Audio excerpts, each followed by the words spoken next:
Hello and welcome. Today I wanted to talk about adding a new feature to this little software that I've been working on, storywise. So storywise, if you haven't seen any of my previous videos, is a little tracking software. Let me just switch. So storywise is a little analytics tool that I built for myself and I'm now making into an open source project.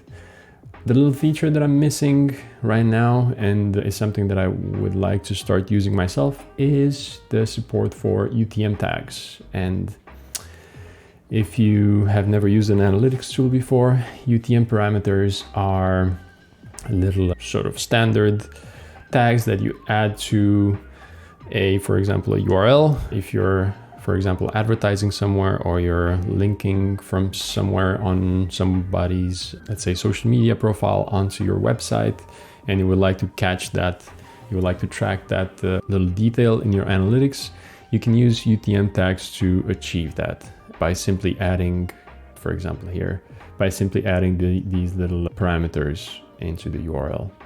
And as I said, they're somewhat standard. They're not officially standardized to my knowledge, but they are pretty much globally supported in pretty much any analytics tool that I'm aware of. So I would like storywise to support just that. Actually, I would like to start using that feature as well. I have here my demo version of storywise, right? And what I would like to see is somewhere in the bottom here, I will add a new section that has to do with the UTM tags, and I'll probably focus on the most important parts, which is UTM source, medium, and campaign. And these ones I'll probably track for now, or I'll add as a feature, but I will not make a front end for it as far as I'm aware at this very moment. Let me see if I can switch over here. Yeah, my face out of the way. Yeah. So I'll start just looking at that slowly. I have my project up and running here in VS Code. I can bring up a terminal. So what I usually like to do first is start from the database side. I use this as an opportunity also to think about what kind of extra data do I need to add to the system. In this case, it's probably going to be pretty simple. To every single event in the events table, I'll add these little new parameters. I've already started prior to recording. I've already started thinking about it.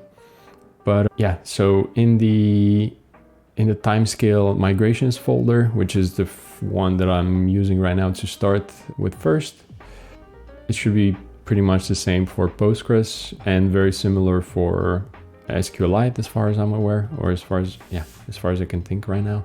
And it'll be probably even easier for Mongodb because that doesn't require any database changes to my thinking right now.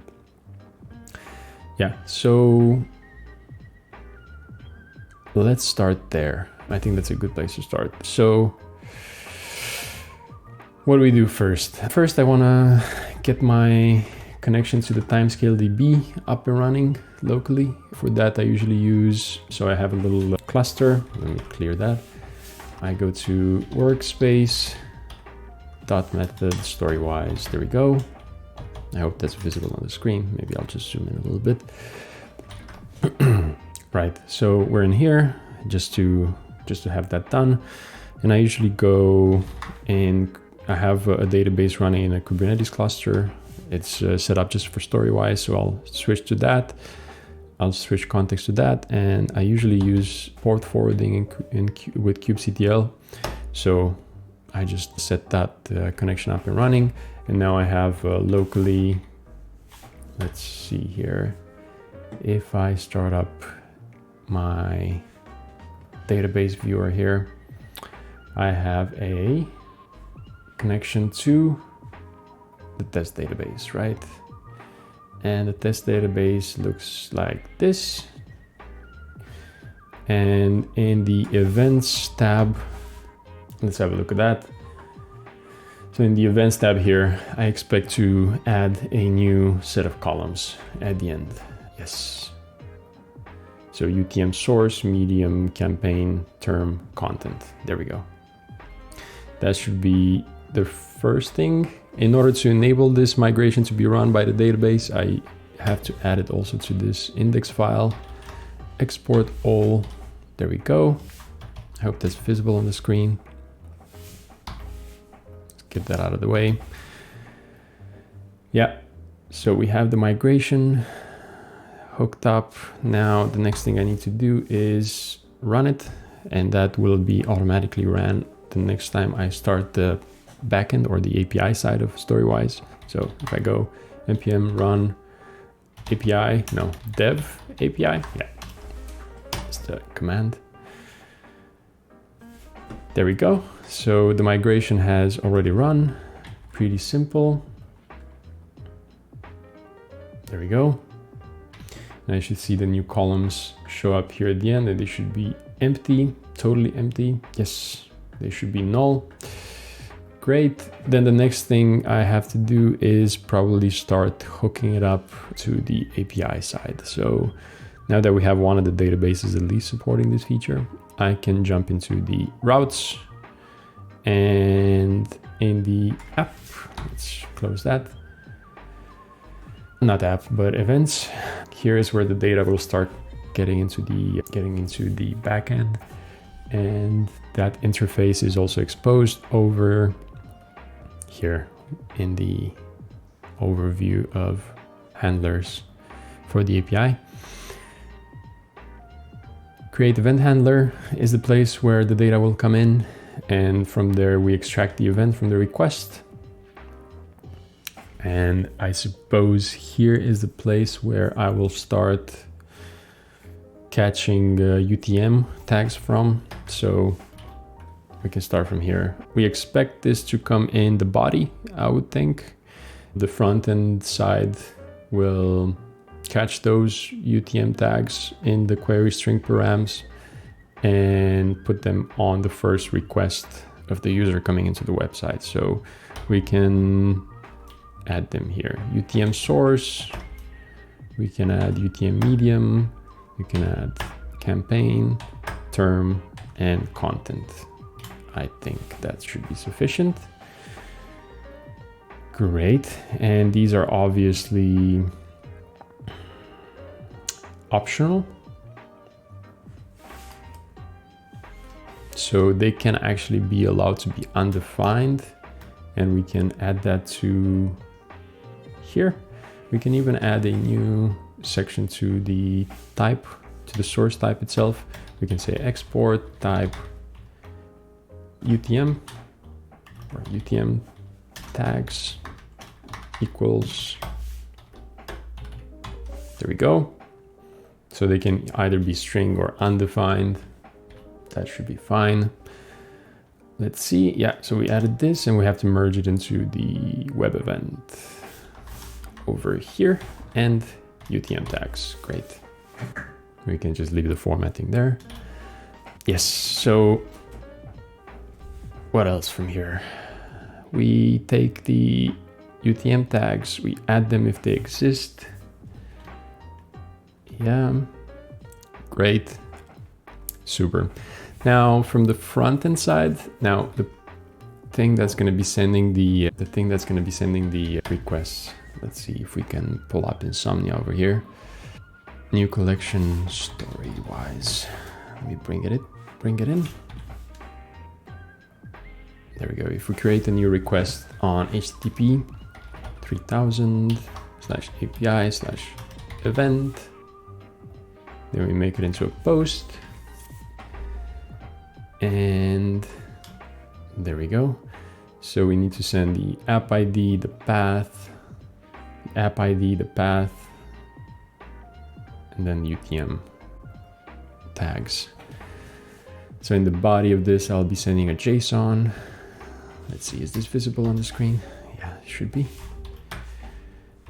App ID is default, comma, and then for path is, let's say, something unique so that we can quickly find it in the database. So path, I'll call that testing YouTube. And let's put in some UTM tags, or UTM, what is the first one? Source, testing one, UTM, what is the second one? Medium, testing medium. I'll call this source, UTM campaign. Yes. Send that. Oops, okay. We are running on port 3002, right? 3002, there we go. Internal error. Let's check it out. So, undefined values are not allowed. Oh, I might actually be seeing other issues here. Let's see if I try it like that and refer as well. Am I seeing something totally different as an issue? No. Or null, or null, or null. We're putting defaults to every single property. There we go. Okay, great. So I was actually seeing an issue here that I haven't discovered yet because I haven't been testing, I suppose, via the API or via API in this way before, or recently at least. So I was sending in some empty values, which technically are undefined when they come into the handler, into the request handler. And then at this point, Postgres, when it sees an undefined value, doesn't know what to do with it, but it knows what to do with nulls. Okay, I think I understand now. I wonder if null is a legitimate way of doing this, or if there's a better way. I think it's the way that I'm gonna go with right now. And then if I check the database for this new event, so let's search for path, and then I search, then I can see the new tags. Yes, that is nice. And we're sending in some more. Yes. Great, so that part is working. Super. Now the second part. Now for the next part. So what should happen next? I suppose I can start looking at creating the new API endpoint that I'll use to pull out this data. So in my UI here, I would like to see some of these stats, how many events basically match the UTM, or how many events match a particular UTM tag. I want to see that breakdown in here. And for that, I'm thinking I should create one API endpoint that supports each of the options, basically. The source, medium, campaign, and then it would be one API endpoint that would come in and filter the events and group them by that criteria. Yeah, I think so. And we're going into, where do we start there? So we're going to the app interface here. This is where all the handlers are, right? So I want to probably count sessions by UTM. I want to make a new API endpoint where I count sessions by UTM. App get, the path would be something like admin API, and then count sessions by UTM. Yes. And then we want to create this handler. What is the issue here? Oh, it's just that it doesn't exist. Okay, so we want to create this handler, and I probably want to add it here to where all the other count handlers are. And we can use this as a template. And we can call it by UTM handler. Yes. Cool. So the key that I'm now, yeah, this is where it gets interesting. How do we call this API endpoint from from the browser. It'll be something like, okay, this is create event with UTM. Let's just add it there. And then we duplicate this and say, we call it this, create. And then this is a GET request and it's at this address. This is only for demo purposes to see what we're doing here or what we're working with. No body, it's just a GET request and authentication required. Okay, I think I'll get this off camera to configure my environment variable. My environment variable should be, there's an environment variable in storywise where we actually disable authentication on the API side. I'll just do that for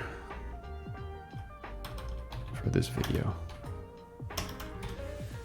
Okay, let's get back.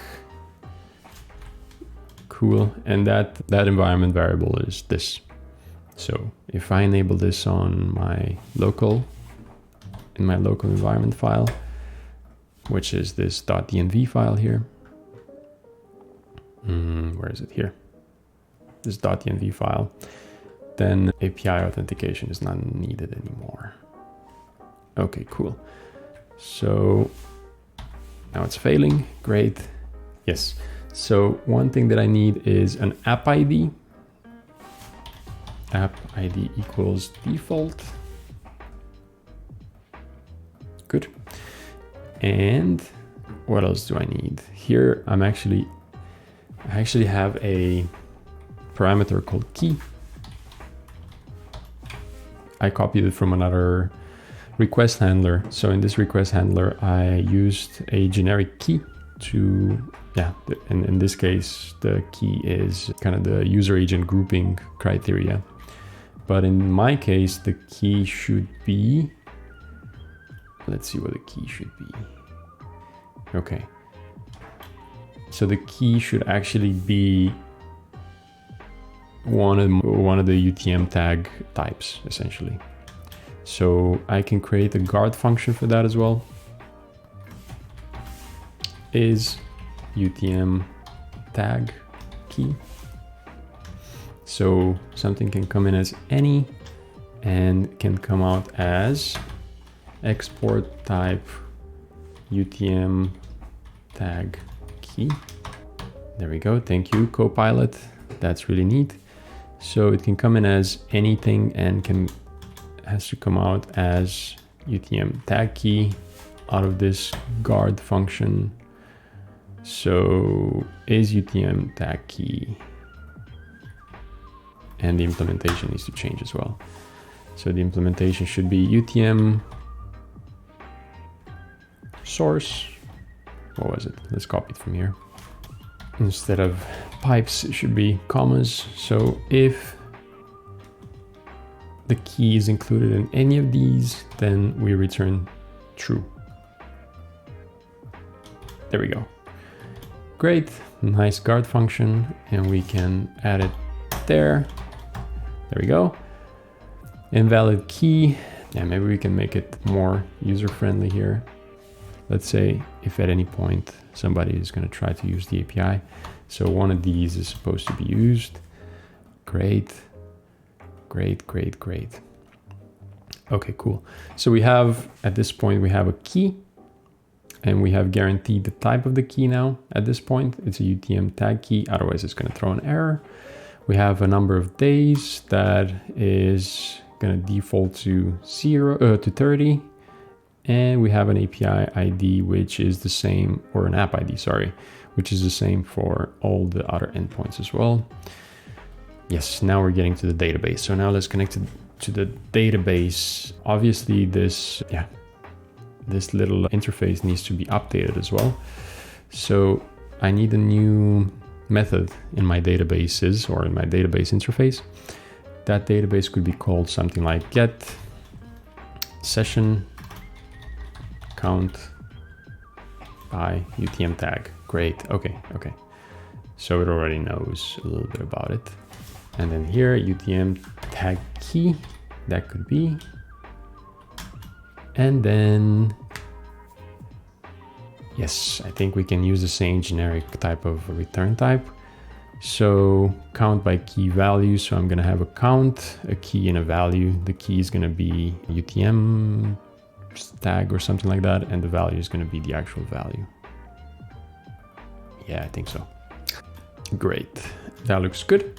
Now my database is now going to start throwing errors. So all of the database kind of repositories or adapters implement this iData repository interface that I was just modifying. So this iData repo interface is used in all my database interfaces.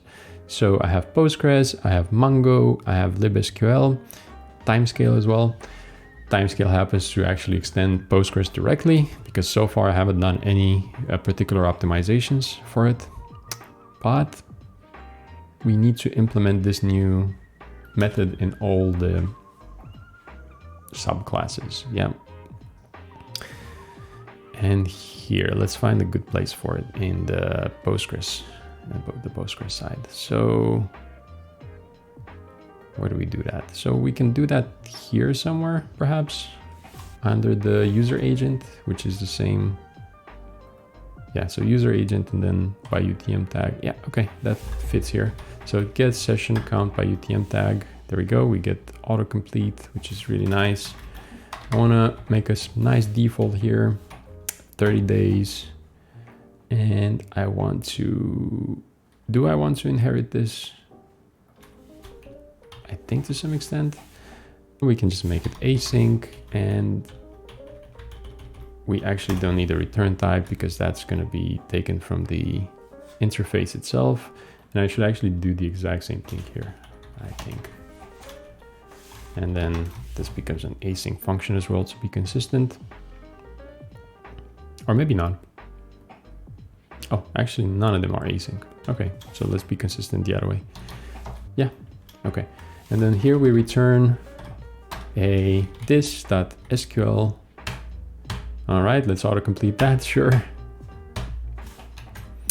All right, and now let's think about the, now let's think about the way we actually do the grouping.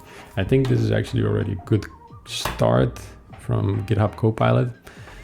This is going to be absolutely identical from events where timestamp is bigger than number of days ago. That's really easy. And the app ID, we want to match that. And we want to group by the UTM tag key, yes. And then we order that by count and then by value. And that's it actually. There we go. Yeah, that's actually pretty simple. It's very much similar to how the user agent one is implemented. Very, very similar.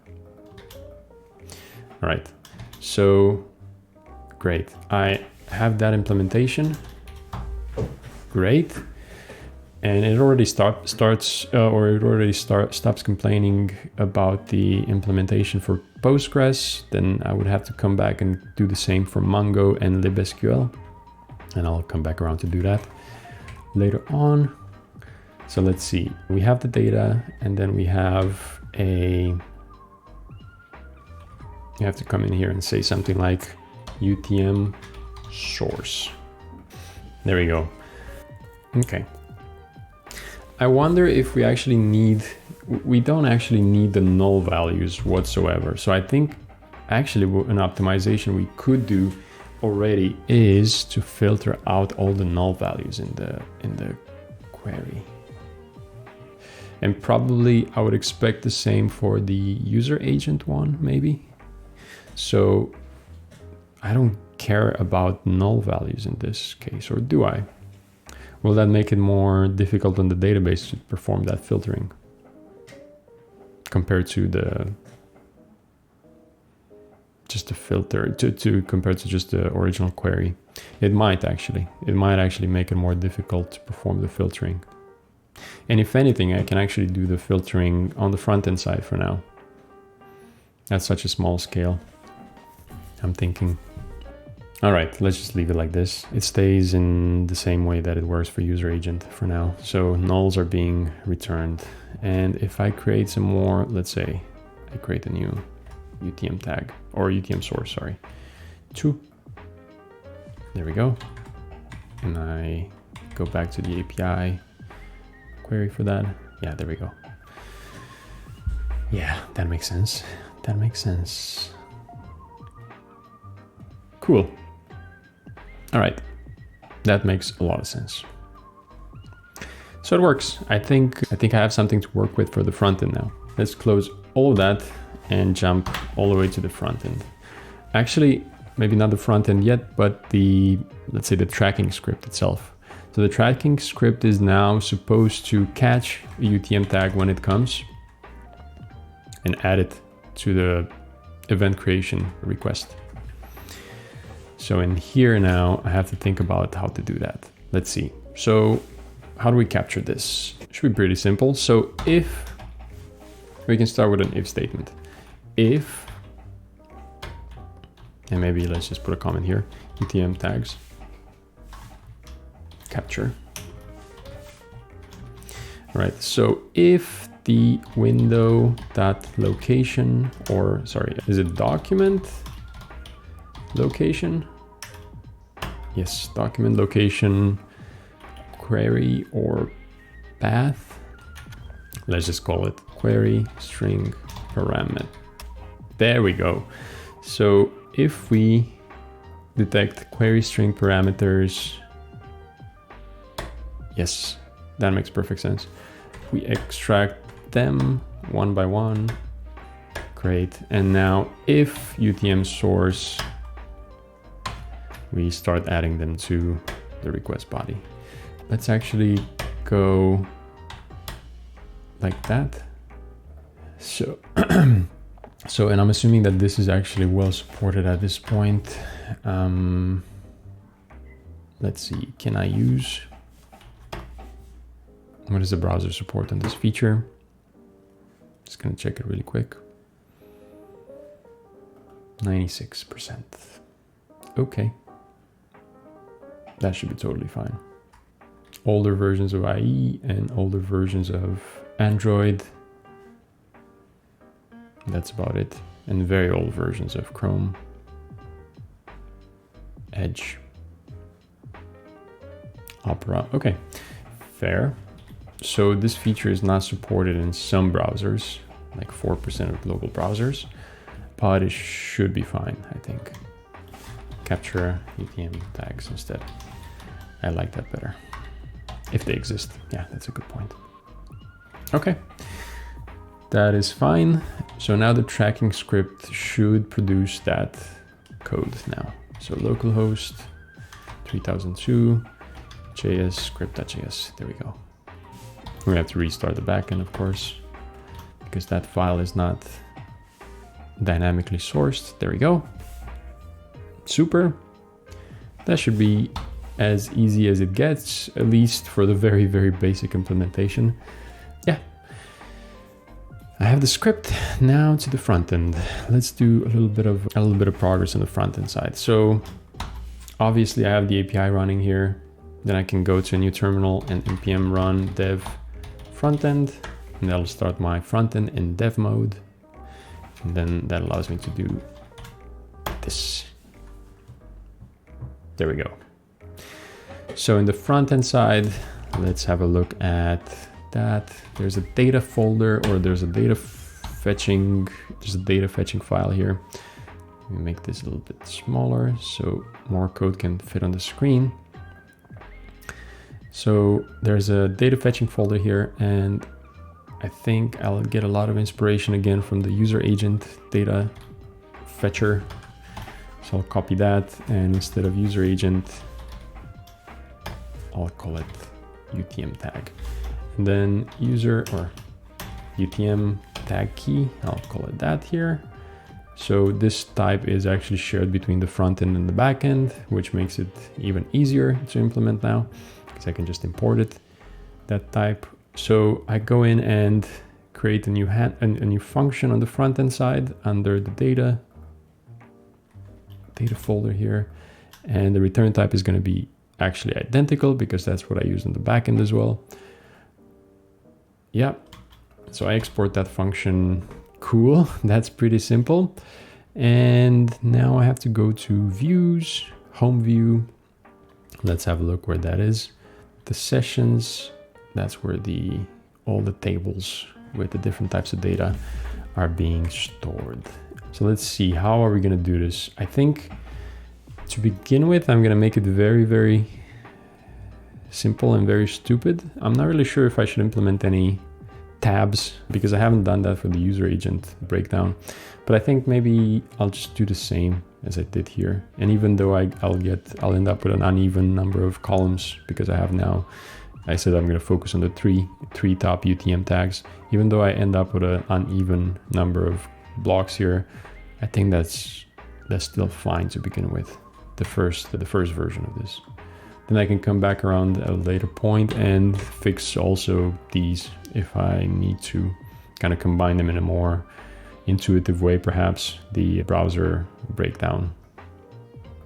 So I think I'll come back around to that and make that UI optimization later. Okay, so I'll add a new, actually let's start on the top with the data fetching. So let's make a new const, or let's make a new set of variables. So const count by, and now it gets complicated. So UTM source, oh, it's actually not that complicated. Medium, campaign, content. I think that should be sufficient. And I'll skip these two actually for now. I don't care about them just yet, but I will add them at some point. At least we're recording the data, so we can add it at a later point. And let's have a look here. Get sessions by UTM tag, UTM source, medium, and campaign. Great. And just some more boilerplate here. And 10. And this is becoming quite a lot. I think, I'm not really sure if there should be any optimization at some point to kind of put all of this in a maybe nicer way, to lay all these requests in a nicer way. You could say with something like GraphQL, you would have had the advantage that you could join all of these requests into one. But honestly, since I'm using HTTP2, that doesn't even matter much. It'll just make things more complicated if I try to merge them into one later on, if I'm going to split up all of these components into different ones. But I think that's sufficient. Yes. Great. And now I should add I should reformat these because that's how I did it for the other ones. So I take the data and reformat it into key value only. And that's it is a little bit stupid, but it's because I have multiple data fetching endpoints, and each one of them has a slightly different output until I have come to this generic output format that I'm now using in the user agent handler and in the UTM tag handler. I think at some point it might be worth coming back and making all of them generic, but for now I think this should suffice. And let's have a look. We add one here that is all by itself. So that's what I meant by the fact that it'll be uneven. Let's have a look here. Great. We have an error. Great. What is the error? I thought we just tested this. Maybe we didn't test it just quite the same way. Let's have a look at what it says. So invalid key by user agent handler. Oh yeah, okay. So I might have done a mistake. I might have made a mistake here. Yeah, okay. So I forgot to change the API path. There we go. That changes the API path. And if we refresh, yeah, okay, that starts to work. Great. Okay. As I said, I think I don't want the nulls to appear in this table. And also in the other tables too, honestly. I'm not that interested in the nulls appearing. So maybe we should make that into a feature in here. Maybe either in the table Yeah, probably in the table component, I would think. Or in here when we're filtering the data already, or when we're remapping the data. We could make a filter perhaps over here. Which one would be easier? I think the technically easier one to implement would be this, because we do it once and then all of them, we implement the feature once and all of the tables where we enable that feature is gonna automatically take it. Let's make a new prop. Maybe we can start with this. We can make a new prop that we call show nulls. Then we can default that to const show nulls equals, we default to false over here. And then we start filtering by x dot value is not null. Actually, we default to true maybe. So by default, we show nulls. And then if we want to enable it, then show nulls equals true. And we actually wanted to make it false. That was the whole point of it. Let's see. What are we doing? Is the value actually null? Let's see the body, the response. Yeah, so the value should be null. So counts visible, we do the same here. Actually, we only want to enable this feature if, am I being totally stupid here? So we can make a new variable called filtered. Okay, this is not the most efficient way of doing it, but there we go. So if show nulls is true, then we don't do anything. But if show filters is false, then we filter out the nulls. And then in here, instead of doing this, we do filter that value. Yeah, that makes sense. And then down here, counts, and instead of rows would be filtered. Great. And is it working? No, it's not working. Why is it not working? We can start by inputting this. Yeah, okay. So show nulls is coming up as true. And why is that? Because I'm saying here show nulls equals false. So what's up with that?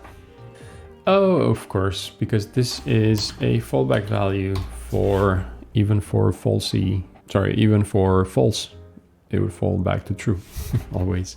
So instead I actually want only for when this is undefined, I want a fallback. Yeah, okay, that makes sense. So now it comes in as false and it still doesn't work. I want to filter all the values that have not null. Let's put a breakpoint here. Okay. Oh, that was a bad idea. It'll breakpoint for, or it'll break for every single. That was a bad idea. Okay, so I really wonder. Wait a second. Am I being totally stupid here?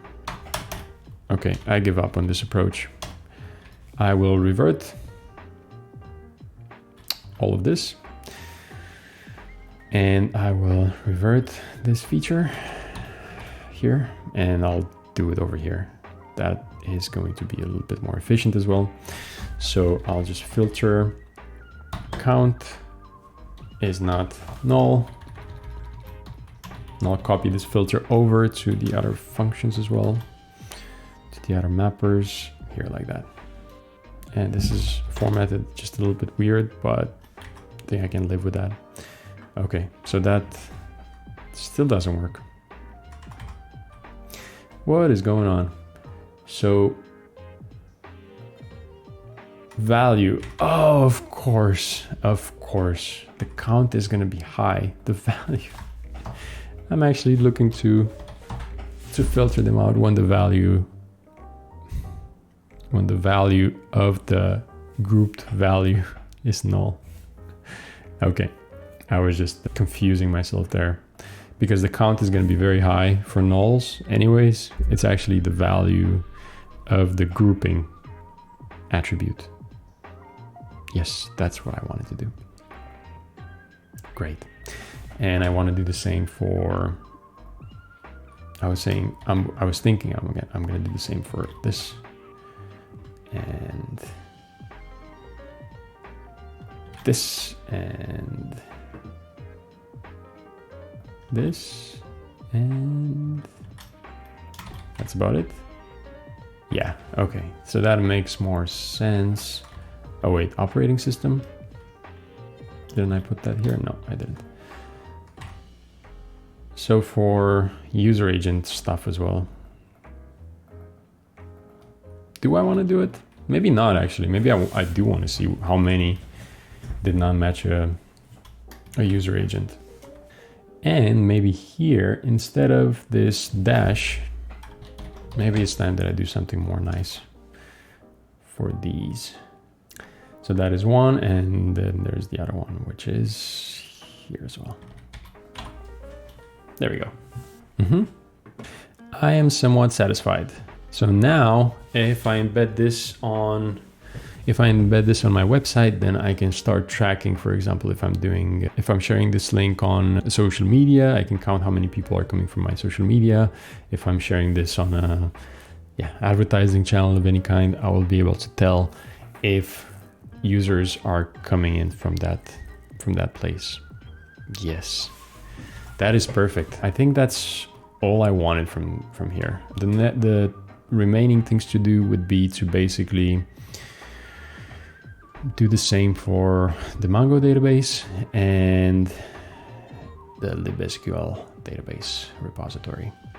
And that should actually be the entirety of the implementation. Yes, I can quickly do that here on camera as well. So if I go to the Postgres handler, I can maybe copy that as let's just close that. I can copy that as a reference perhaps and add it somewhere here as a reference. And I'll copy that out and I'll comment out everything. Right, so how do we translate this into MongoDB? In MongoDB, you don't have grouping, but you have something like this. You have something called an aggregation pipeline. And so you can do that and then return results at the end. Great.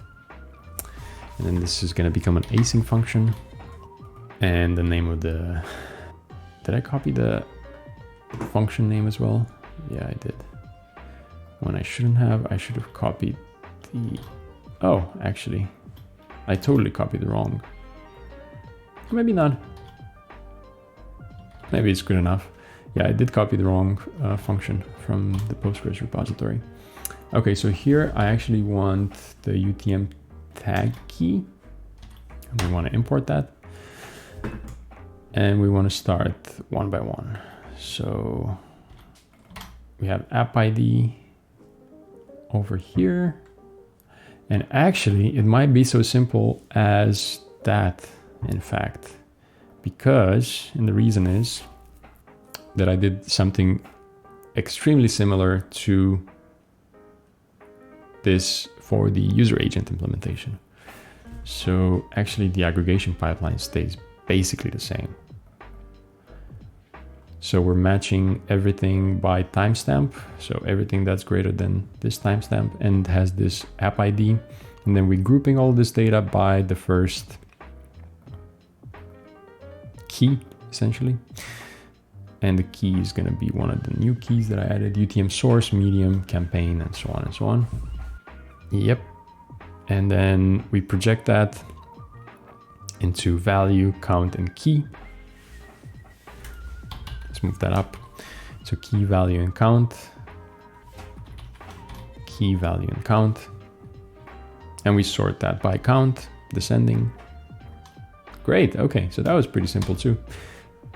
I was just lucky enough that it resembles a lot the user agent implementation. Super. Super. We're 1 hour in. Great.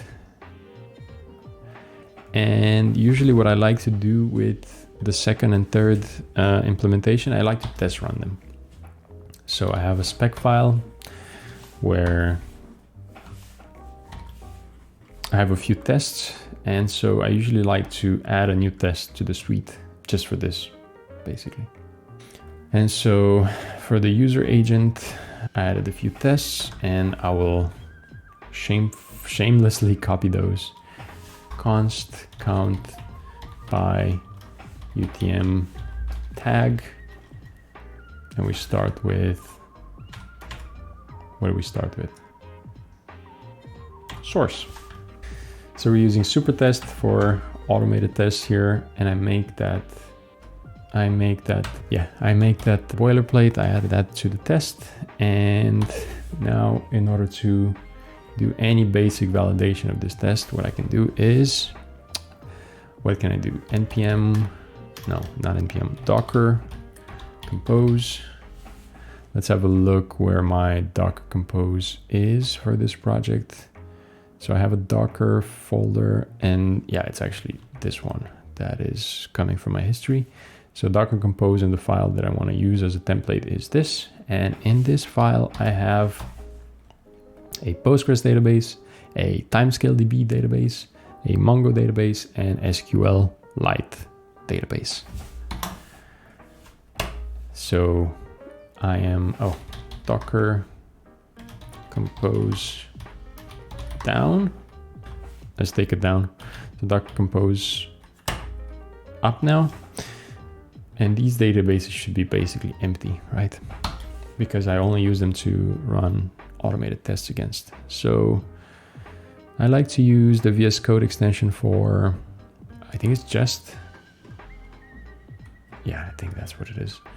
And I like to run the tests one by one. So I know that the Postgres implementation, well, actually Postgres implementation shouldn't pass yet because I didn't do the database migration for it. The timescaledb database, the timescale test should run, out of expected at least. Let's see what it says. Oh, we have some type errors. Okay, so I cannot run the test until I fix all the type errors. Yeah, well, we can quickly fix those up by faking it, essentially. So we can fake the implementation. We can implement, but not implement just yet. Great, okay, let's try that again. So timescaledb, run that. Did we have a failure of any type? Now, okay, when I did that, it ran all the tests actually. Okay, so let's run them again. So I think the Postgres ones would fail and the libsql should fail as well because I didn't implement them. So for the Postgres implementation, that should actually be an easy one. Let's see, the Postgres implementation should be an easy one. How do we implement the Postgres implementation? So we go to Postgres and we basically steal the same implementation from timescaledb. I'm adding the same columns, same syntax. Timescaledb is essentially an extension of Postgres. And so the SQL syntax should be the same for this type of thing. And I will do the exact same thing here. I'll export this migration and let's rerun the tests to see what happens. So I would expect that the Postgres test should now actually pass. And not yet. Why not? Okay, 500 internal server error. Let's look at logs. Method not implemented, but this is for libsql, I'm assuming. Timescale repo not initialized. Timescaledb not set. Migrate Postgres. Why is that? Oh, okay, yeah. So I copied too much, I think. I copied a bit too much. So in here I should have said get Postgres repository instead of timescale repository. Yeah, that should take care of it. So now let's rerun the test again. There we go. That passed. Great. And if I do libsql now, Now this should be the last of the errors. And we need to implement it. So it's going to be somewhat similar for libsql. Libsql is just a variant of Sqlite actually. I don't have support for Sqlite itself just yet, but that will come at some point, I expect. All right, get libsql repository. There we go. And here, the syntax is just a little bit different. So instead of this syntax, I have db.execute for libsql. So db.execute, and then we can keep the multi-line formatting. I think libsql will not support that at all. Yeah, I don't think it will, but we can try it out. Alter table exists, blah, blah, blah, blah, blah, blah. I think it will not support this syntax. Let's check it out. Yeah, it does not support that syntax. Well, maybe I spoke too fast. Maybe it does support that syntax. Let's go ahead with the implementation as if it actually supports this syntax. Wait, one more thing that it doesn't support is text. Does it support text? Yeah, I think it does. Let's have a look at the basic schema. Text, oh, okay. It does support text as a format for the column. So this should actually be compatible. That's pretty neat. Now let's implement the method in here. I think this one will for sure be different, the implementation, I would expect. Let's see. So we want to remove this and we want to add a nice default value here, equals 30. No, 30. And we await. And then we copy from one of the other. Let's actually move it somewhere more appropriate under the one that I wrote for user agents. Yes, that will be good inspiration for exactly what I'm trying to do here. So here the SQL. Actually, just like with Postgres, I think I might be lucky enough that it should be identical. It's just the key that will be different, but the SQL should be identical. And then the return, yeah. I haven't found a good solution for this just yet with using the libsql Nodejs SDK. So I would be looking for inspiration to see how to do the typing properly with this library, but I don't know that just yet. Anyhow, so we have the where, we have app ID in the where, we have the key, and we have the order by. I'm even thinking if I should actually extract this into a private method and use the same use the same implementation. For now, it's only 2 places where I'm duplicating code. I would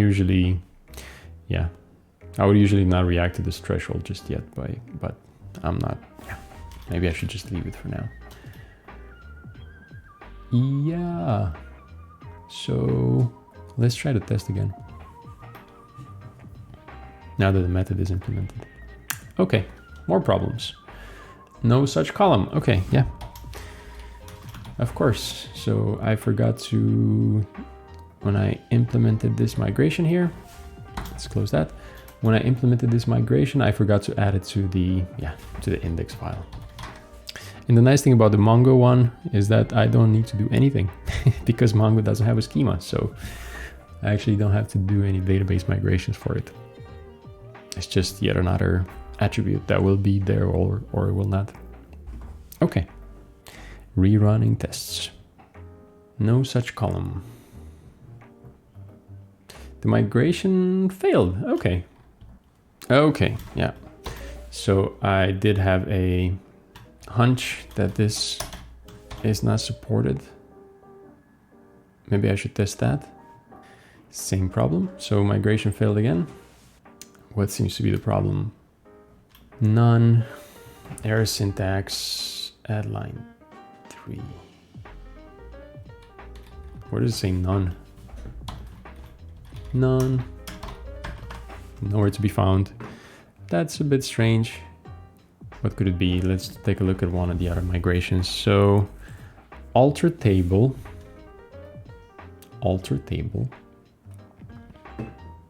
add column, text, add column,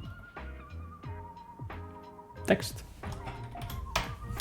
Could it be that it doesn't support adding multiple columns in the same alter command? Let's try it out. So maybe instead of doing this, I can do execute. We can do it like this. Just keeping it simple. All right. And then await, await, wait, await. Get rid of this. Cool. Let's check that out. I would actually prefer to use execute multiple, maybe. I wonder if that will work. Let's remove that. Source, medium, campaign, term, context, content. Great. Let's try it out again. Great. Okay, that was pretty neat. So if I run the tests again, all of them together. Yes. Oh, oops. I broke something in timescaledb. Oh no. Huh? Can I rerun it? Wait a second, what's going on? So, oh. Wait, let's rerun them again, all of them together. I'm not sure if, oh, okay. So it was just a flaky test. Maybe something left over from the previous test run. That it just needed one run to clean it up. Let's have a look at the package.json. So, package.json for the API actually.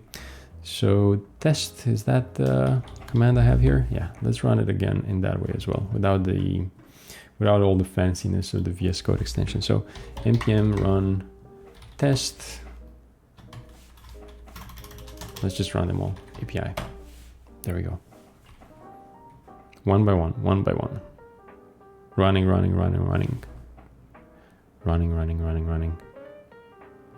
Twice? No, okay. 16 passed. Super. Okay, I'm happy. So with all of that done, I'm adding a new commit message. So feed adding support for UTM tags, basic UTM tags. There's more to it probably to be done, but this is the absolute basicest version of this feature that I can possibly imagine. So I'm making that commit, pushing. I go to GitHub and I make a new pull request, create that for myself. That should be it. So this is basically the overview of this change. All the changes that I did to the API, to the database, to the front end, to the back end, to the, everything, including all the layers of storywise. So I think I'm pretty satisfied. I think that should be about it. That's how I would go about implementing a feature like this in storywise. And I actually can't wait to go ahead and use this feature for myself on my website or on some of my websites. That's about it for now. Thank you very much for watching and see you again next time in the next video.